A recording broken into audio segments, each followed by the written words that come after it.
processamento de língua natural ou processamento de linguagem natural, que é o estudo do processamento de línguas humanas por máquina. Definição bem direta, né? O que são línguas humanas? São línguas que os humanos usam para se comunicar uns com os outros. Português, inglês, espanhol, libras. Então vamos falar de linguística, brevemente.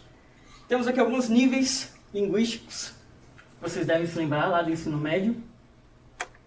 E eu vou definir brevemente cada um deles e depois eu vou dar exemplos, vou mostrar alguns exemplos onde a gente vai aplicá-los e que a gente vai poder entender melhor.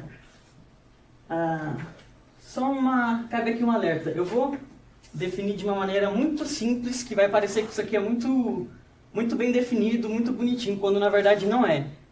Na verdade, as divisões entre esses níveis são um pouco nebulosas, até porque eles estão o tempo todo interagindo uns com os outros, então é difícil definir onde começa um e termina outro. Mas para a gente poder conversar com certa facilidade, faz de conta que a vida é bela e que tudo é bem divididinho, tá? Então vamos lá. A fonética e a fonologia são as duas responsáveis pelo estudo dos sons, ou seja, a parte falada da linguagem. Existe uma diferença entre elas. A fonética se preocupa com os sons isoladamente e como que o nosso aparelho fonador produz esses sons. Qual posição que a sua língua tem que fazer dentro da boca para conseguir tal som. E também como que a gente percebe os sons e distingue os sons uns dos outros. A fonologia, ela é responsável pelo uso desses sons, que são chamados de fonemas, na língua. Então, como que você pronuncia as palavras? Qual a entonação que você deve dar para as frases? Qual a importância da entonação em determinada língua? Isso é fonologia. A morfologia estuda as estruturas das palavras. Então, sufixos, prefixos, coisas que estão dentro de uma palavra isoladamente. A gente sabe, por exemplo, que em português os plurais terminam em S. Então, se você vê uma palavra, por exemplo, a palavra palavras terminando em S, você sabe que está no plural por causa da estrutura da palavra. Então, é uma pequena modificação que ocorre na palavra que muda ligeiramente o sentido dela. No caso, foi para o plural. A morfossintaxe estuda as classes gramaticais. Verbo, substantivo, adjetivo, as funções de cada palavra individualmente dentro de um contexto. A sintaxe estuda as funções dos elementos das sentenças. Sujeito, predicado, se você tem um verbo na sentença, quem é que está um verbo indicando uma ação, quem é que está fazendo a ação, quem é que está recebendo a ação, quais são os objetos, os complementos, as dependências daquele verbo, qual é a ordem correta das palavras numa frase, o que você coloca antes? O adjetivo ou o substantivo, quando o adjetivo modifica o substantivo? Em português, geralmente, o substantivo vem na frente, embora possa ser diferente também. Em inglês, não. Em inglês, sempre o adjetivo vem antes do substantivo. Então, isso são regras de sintaxe que também mudam bastante de língua para língua. A semântica tem a ver com significado. Seja da palavra, você pode analisar uma palavra semanticamente, ou uma sentença inteira. E a pragmática tem a ver com o real significado, o que aquilo realmente quer dizer dentro de um contexto. Porque muitas vezes a mesma frase pode ter interpretações diferentes dependendo de como ela é usada. A gente vai ver exemplos. Então vamos começar. Leiam essas sentenças.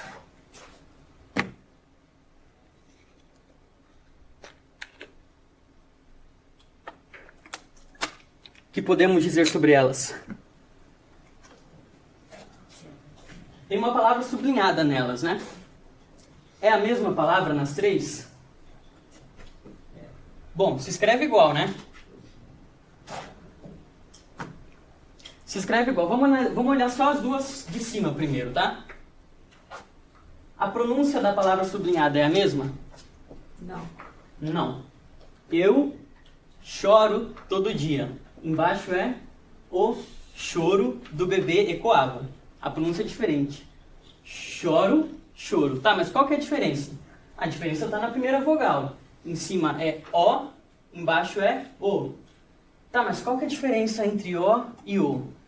O. Quando você pronuncia O, a sua língua fica mais para baixo do que quando você pronuncia O. Quem que dá essa informação para mim? A fonética. O estudo da produção dos sons. Tá, tudo bem, mas como que eu sei que em cima é O e embaixo é O? Eu sei que o de cima é um verbo e o de baixo é um substantivo. O verbo é pronunciado choro e o substantivo é pronunciado choro. Quem que diz pra mim que esse verbo é pronunciado diferentemente desse substantivo? A fonética, que é como a gente deve pronunciar as palavras. E quem que diz pra mim que o de cima é verbo e o de baixo é substantivo? A morfossintaxe, que estuda as classes gramaticais das palavras. Muito bem. Mas como que eu sei que a de cima é um verbo e a de baixo é um substantivo? Como que vocês sabem? Na hora de ler aí, vocês automaticamente identificaram isso, né? Mas como que a gente sabe?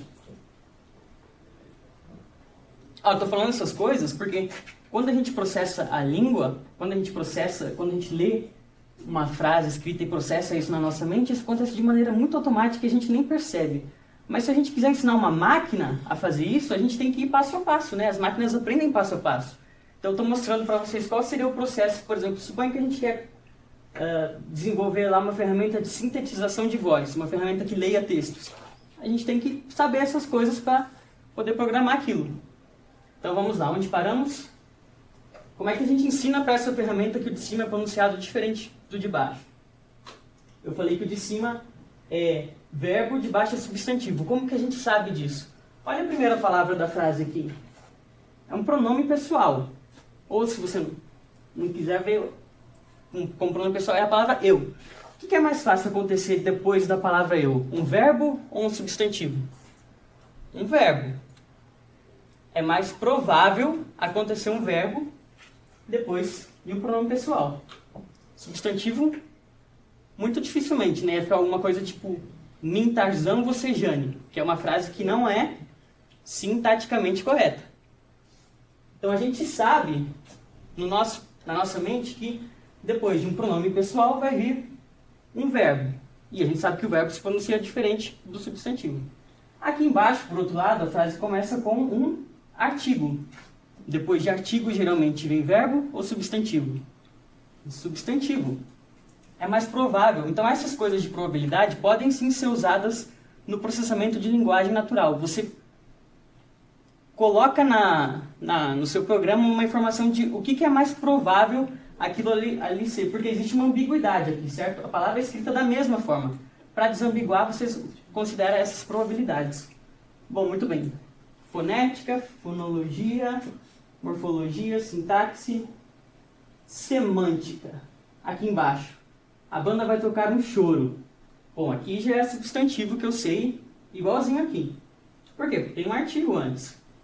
Mas tem o mesmo significado? A semântica é a mesma? Não. Aqui em cima, o choro é o ato de chorar. Aqui embaixo, o choro é um gênero musical. Como que eu sei disso? Por causa do significado das outras palavras da frase. Né? Quando a gente interpreta o que significa um bebê e o que significa ecoar, a gente sabe que esse choro aqui, o choro que o bebê produz é o choro de chorar. Não é, um bebê não vai tocar uma música. E aqui a banda vai tocar um choro, só pode ser um gênero musical. Porque não faz sentido tocar choro, chorar. Muito bem. E agora? O que significa esse choro?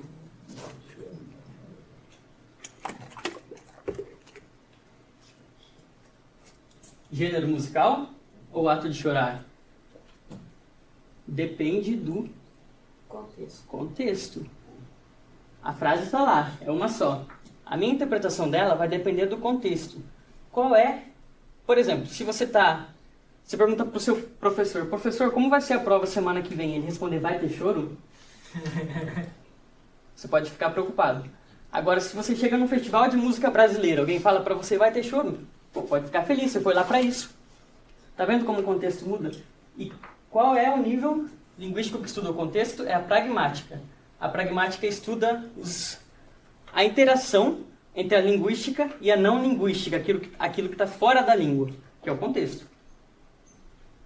Como é que ensina uma máquina a interpretar isso? Não sei. Vai lá. Aqui tem palavras isoladas, são fragmentos de texto, quaisquer. O que se pode dizer sobre elas? Bom, vocês provavelmente leram quanto choro e quando choro, certo? Substantivo e verbo. Por quê? Porque vocês sabem em algum lugar na mente de vocês que depois da palavra quanto é mais provável aparecer um substantivo e depois da palavra quando é mais provável aparecer um verbo. Certo? E a gente faz isso o tempo todo na nossa cabeça. A gente usa as palavras anteriores para tentar prever como é que vai ser a próxima palavra, mesmo sem contexto nenhum. Ó. Não tem contexto nenhum aqui. Você usa só a palavra anterior para prever o que vai aparecer na frente e fazer a interpretação. É por isso que às vezes a gente já sabe qual vai ser a última palavra de uma frase antes daquela frase, né? Agora, isso nem sempre funciona. Às vezes a gente tem que pensar um pouquinho para trás. Como que a gente processa as palavras? A gente lê as palavras uma por uma, né? Conforme eu estou falando aqui, vocês só têm as palavras que eu já falei antes para entender o significado da próxima palavra que eu vou falar. Você não tem como prever o que eu vou falar lá na frente. Mas em alguns casos, a gente pode ter que voltar um pouquinho, ainda que mentalmente, para entender o que está escrito, o que foi dito. Por exemplo, aqui.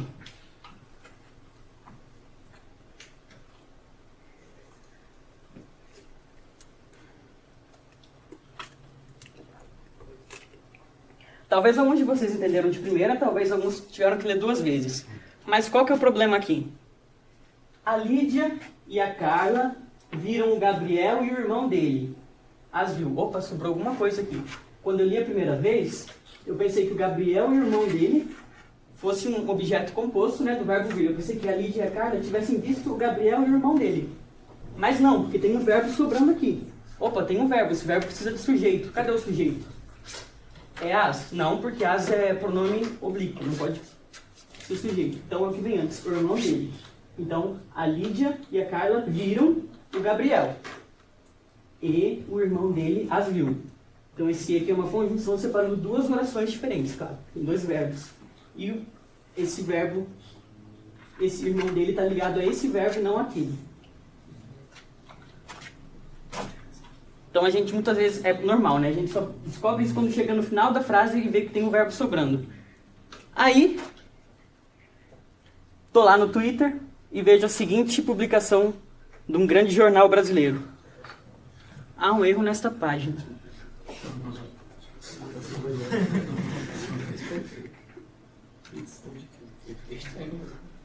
Ah, é. Aqui.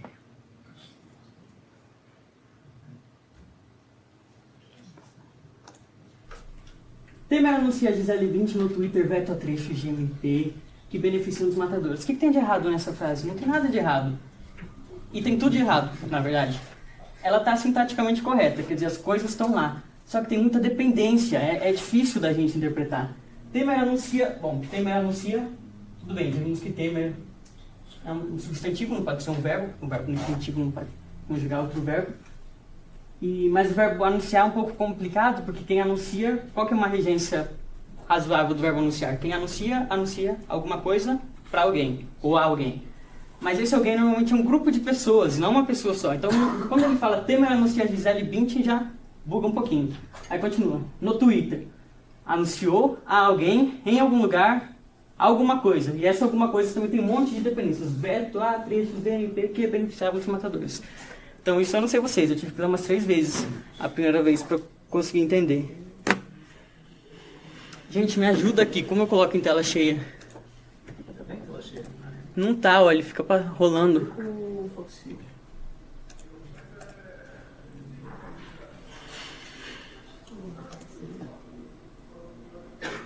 Isso aqui?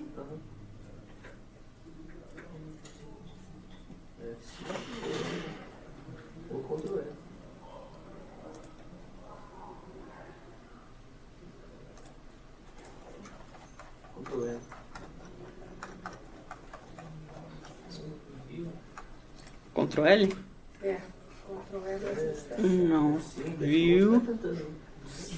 F11 não deu? F11. Ah, bom. Aí, agora vai. Muito bem. Vou fazer curso. Eu tenho que fazer um curso de informática. Não é que cada instalação é de um jeito. É, cada um é diferente. É. E essa frase aí? Essa frase aqui é muito legal. O homem viu a mulher na montanha de binóculo. Quem estava de binóculo? O homem ou a mulher? Bom, você pode pensar assim. Binóculo aparece mais perto da mulher do que do homem. Então, analisando só sintaticamente, você poderia dizer que quem estava de binóculo era a mulher e o homem a viu. Só que, olhando para a semântica, ou seja, o significado das coisas, o verbo binóculo combina bastante com o verbo ver, certo? Ver de binóculo. Combinação perfeita. E quem viu foi um homem. Então, se você olhar para a semântica da sentença, você pode achar que quem estava de binóculo é o homem, mesmo isso aqui estando lá do outro lado da sentença, né? Mas ia ficar estranho também colocar o homem de binóculo viu a mulher, ou o homem viu de binóculo a mulher. Pois bem, tem essas duas interpretações possíveis. Aliás, quem estava na montanha, o homem ou a mulher? Não sei. Mas o mais interessante é o seguinte. Essa frase aqui é uma frase clássica que a gente usa para estudar, né? E no ano passado, começo do ano passado, quando eu fiz a disciplina de Introdução à PLN, com o professor Thiago Pardo, nós estudamos esta frase na aula e discutimos todas essas possibilidades e tal. Aí um dia recebemos a visita do professor Jorge Batista, lá da Universidade do Algarve, de Portugal. Jorge Batista tem um sistema que ele implementou que analisa sentenças. Aí sugerimos para ele analisar essa sentença aqui. E ele falou assim, claro que o sistema vai falar que o binóculo é da mulher porque está mais perto da frase, ele faz uma análise sintática e não semântica e tal. Aí colocou lá no sistema dele para analisar, e a resposta que o sistema dele deu foi diferente de todas as que a gente tinha esperado, de todas as que a gente tinha conseguido pensar antes, e na minha opinião foi a melhor interpretação possível dessa frase. O sistema falou assim, montanha, não é, esse é o sistema pensando, tá? Montanha não é um substantivo qualquer. Montanha pode ser um quantitativo. Conclusão. Tem uma montanha de binóculo, uma mulher em cima e um homem vendo. É uma frase que faz sentido? É. Pouco provável? Pragmaticamente pouco provável, mas faz sentido. Certo? E assim, a máquina superou o homem. Obrigado.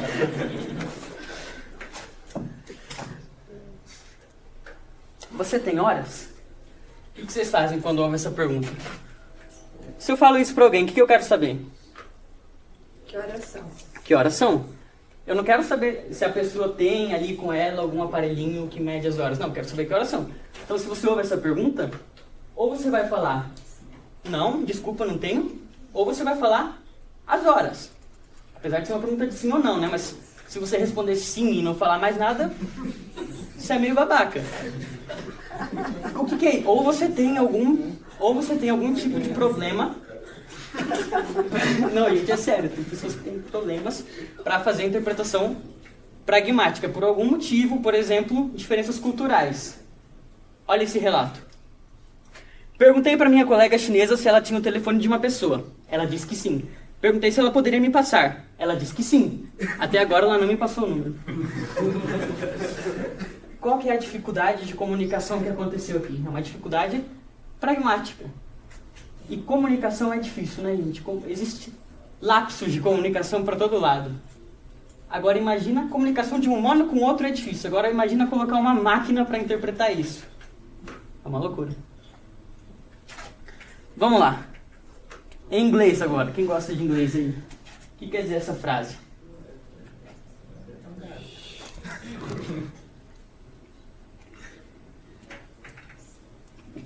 Uma dica. Tá faltando pontuação. Eu vou ler para ver se pela minha entonação vocês conseguem perceber. Se bem que eu não sei se eu vou ler certo porque é difícil de ler, mas eu vou tentar. He said that he wrote was wrong. Perfeito.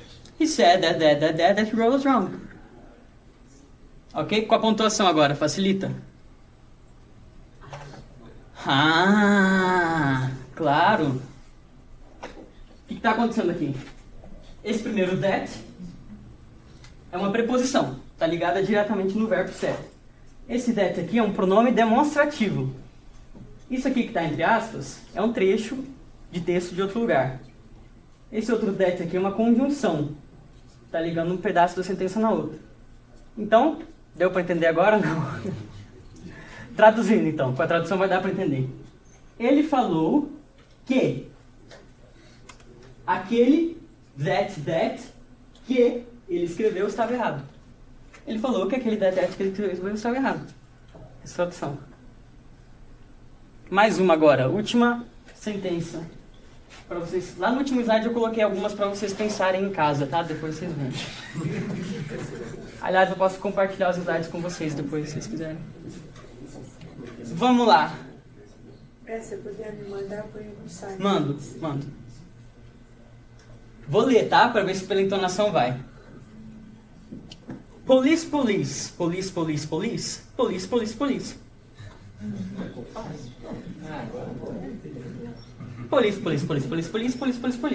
Vai lá, uma dica. Esse police com letra maiúscula, esses 3 police com letra maiúscula, é o nome de um lugar, uma cidade.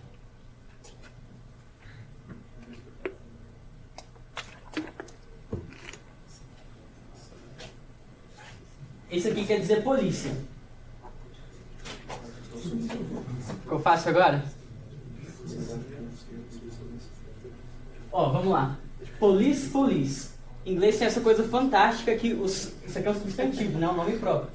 Mas em inglês qualquer substantivo vira adjetivo. Então esse substantivo está aparecendo aqui como se fosse um adjetivo modificando o substantivo que aparece a seguir. Police. A polícia de police. Aí vem police. Aqui poderia ter um that, que é aquele that que é a conjunção, que no inglês pode ser omitido, mas não tem.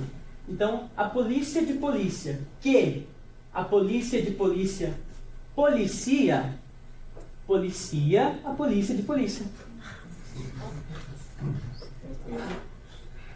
Inglês é massa, né? Verbo vira substantivo, vira Sim. mesma palavra, né? Uhum.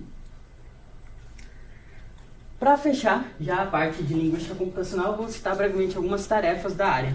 Bom, tem a tradução automática, né, que acho que todo mundo conhece, que é uma área de pesquisa bastante antiga já, mas que vem sempre melhorando. Né? Quem usa o tradutor do Google com frequência deve ter percebido que a tradução hoje está bem melhor do que 2 anos atrás, por exemplo, que 2 anos não são nada. E esse ano, no começo do ano, o tradutor da Microsoft passou por uma avaliação e o tradutor do chinês para o inglês teve uma performance tão boa quanto tradutores humanos profissionais, pela primeira vez. A professora Graça, do nosso laboratório, até deu uma entrevista sobre isso. E, aliás, a tradução automática está na mídia, né? Esse ano, mais cedo, também teve um programa do Bial, Conversa com Bial, o programa da Rede Globo, foi só sobre tradução, e ele recebeu lá 2 tradutores que fazem tradução literária e uma pesquisadora que faz tradução de máquina, que é do nosso laboratório também, a professora Helena Caselli, lá da UFSCar. Eu vou... Não está no slide os links dessas notícias, mas eu coloco depois, antes de mandar para a professora. Correção gramatical, que é aquele negocinho que fica colocando sublinhado ondulado no Word quando você erra alguma coisa. É uma tarefa bastante útil, faz parte da linguística computacional. O reconhecimento de fala, que é útil não só para você fazer comando de voz, né, você falar com as máquinas e mandar elas fazerem coisas, mas também uma aplicação que eu gosto bastante do reconhecimento de fala é a transcrição de vídeos, né? Vocês já devem ter visto no YouTube, o YouTube faz isso, quando alguém coloca um vídeo, eu não sei se são todos os vídeos que ele faz, eu não sei qual é o critério, mas alguns vídeos ele gera automaticamente uma legenda do vídeo com aquilo que a pessoa falou. E isso é muito útil, mais ou menos, porque apesar do reconhecimento de fala dele ser bom, as sentenças ficam meio difíceis de ler, porque ele não coloca pontuação nem nada, mas enfim, melhor que nada. E é bastante útil, principalmente em 3 cenários. O primeiro, para pessoas que têm algum tipo de limitação auditiva, né? Pessoas que não escutam, daí elas podem ler a legenda e entendem o que está sendo dito no vídeo. Segundo, para pessoas que não falam aquele idioma, daí elas podem usar a tradução automática e traduzir as legendas. E o terceiro, é o que eu mais uso, é para fazer a busca num vídeo, né? Então tem um vídeo lá de 2 horas, você não quer assistir 2 horas de vídeo, você só quer ver o trecho que alguém falou tal coisa. Aí você pede lá para ele abrir a transcrição, ele abre a transcrição enorme do vídeo, que ninguém perdeu tempo digitando, porque foi gerado automaticamente. Aí você dá Ctrl F, procura a palavra que você quer, e ele vai te levar para aquele momento do vídeo em que aquilo foi dito. E eu esqueci de falar, vocês podem fazer comentário à vontade, tá? Aí pode gritar, pode fazer qualquer coisa. Simplificação textual. Isso aqui é para as pessoas que são alfabetizadas, mas têm algum tipo de limitação para interpretar texto, por algum motivo. Ou porque não tem costume de ler, e daí tem um vocabulário limitado e não consegue interpretar muito bem frases longas. Então, existe uma tarefa que pega textos e automaticamente transforma esses textos, adapta esses textos para uma versão mais simplificada. Quem trabalha com isso é o nosso amigo Sidney Leal. E tem vários projetos no Nilco sobre isso, né? Vocês podem ver no site depois. Detecção de notícias falsas, que as pessoas insistem em chamar de fake news, não sei porquê. Sabe aqueles textos que vocês recebem no WhatsApp com um monte de informação, você não sabe se é verdadeiro ou falso? Pois bem, imagina que tem um texto se dizendo ser uma notícia séria, só que cheio de erros de ortografia, cheio de falta de concordância gramatical e não seguindo um estilo de escrita padrão. Será que aquele texto foi escrito por o mínimo que você espera de um veículo de notícia, que eles contratem profissionais capazes de escrever bem, né? Então, se você identifica todos esses problemas num texto, existe grande chance daquele texto ser falso. E existem outras coisas também que podem ser usadas, né? Que o nosso amigo Ronei, que começou a trabalhar ano passado, lá no laboratório, usa para fazer a detecção de notícias falsas. Você pode usar não só características linguísticas, mas também conhecimento de mundo, né? Por exemplo, se tem alguma notícia dizendo... Como é que é? Fala uma notícia legal aí. Que a Dona Marisa tá viva, né? A ex-primeira-dama tá viva na Etiópia esperando o Lula. Como é que você identifica que isso é falso automaticamente? Você pega uma fonte confiável e daí já ultrapassa o processamento linguístico, né? Porque você precisa de conhecimento de mundo. Você pega uma fonte confiável que fala que a Dona Marisa faleceu e vê que ela não pode estar na Etiópia porque ela faleceu. E tem outras regras também bem legais, né? Por exemplo, se tiver como é que é? A frase Pablo Vittar foi longe demais é falsa. Essa eu já sei. Então vamos falar de sumarização agora.